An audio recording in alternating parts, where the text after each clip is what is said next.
had it in mind to have one of the guys, one of the Xindi guys, just being like, you haven't proved anything at every turn, because it's like every single scene I'm thinking the same thing, and by the third time I was like, what are they doing? Yeah. Why this shows like the inherent problem larger scale with how they've handled the time travel stuff, and Daniels in particular. Daniels is the big problem with this, where Archer for some reason can't mention Daniels for no good reason, really. Or he can't, can't summon him. Yeah, look around and go, Daniels could really use your help right now. And the fact that Daniels has actually told Archer what is going to happen, I feel like ends up being a huge crutch, because now Archer is trying to tell these guys what is going to happen. And it's instead of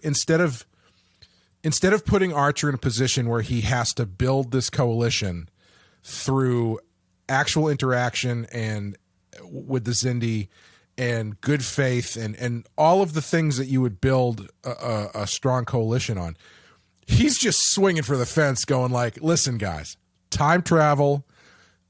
A guy from the future told me we're going to be best friends. Yeah. How can I prove it? Well, I have this cup that says best friends on it. It's from the future. No, it's not. We can't tell that it's from the future. Okay, well, if that doesn't work, I've got an itty bitty amount of the smallpox virus in here, which everybody knows in the future won't exist, but I got it from the past. Right. And it's like, what is happening? It's just, that stuff is so lame, but almost everything else in the episode is good.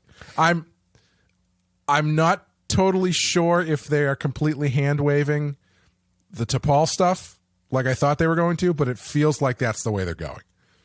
Yes. I'll get to T'Pol in a second, but for you're right about the Archer stuff, where it's kind of funny that one thing as he was going like, well, if door number 1 didn't blow your brains out, then how about door number 2 and see what's over here? He's like the worst game show host of all time, but he's also the funny thing was like, well, I guess it is kind of hard to prove that you've time traveled to somebody. Like, there's no really good way to do that. Very difficult. And the other thing is that it was another point of, it felt like a writer coming in at the end and saying, what happened to those dead reptilian Xindi that we had? Why has no one ever said that they were in cold storage for this entire time?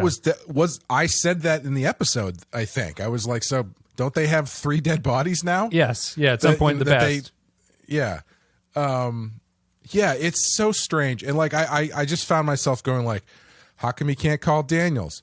How come he doesn't just take them directly to Daniels' room? And when he does, all he does is show him the weapon that was built. Was that even Daniels' room? I think he locked. Well, it had the seal thing on it. It did, which I assumed was Daniels' room. I thought that too, because they opened the establishing shot as a close up on that lock, and I'm like, oh, of course he's going to bring him to Daniels. But when they cut out, it looks like they're in a shuttle bay, and he's locked a locker in the shuttle bay and is like storing this thing in there.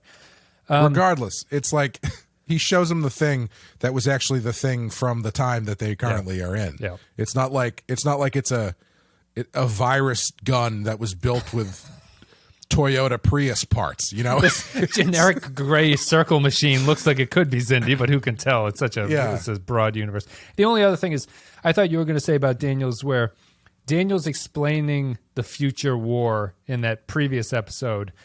My whole thing was the problem with that, why I think that is so destructive to what Archer's trying to do here, is because Daniels can no longer hide behind, I can't tell you anything. I can't just show up on a whim and prove to these people that I'm a time traveler, because it'll have lasting implications for things. He's been telling Archer everything. So there's no reason why Archer can't just be like, Daniels, can you come over here and show these people what you've been telling me about? There's no reason that can't happen, or that you don't get distracted by that. So I agree that's the weak part of it.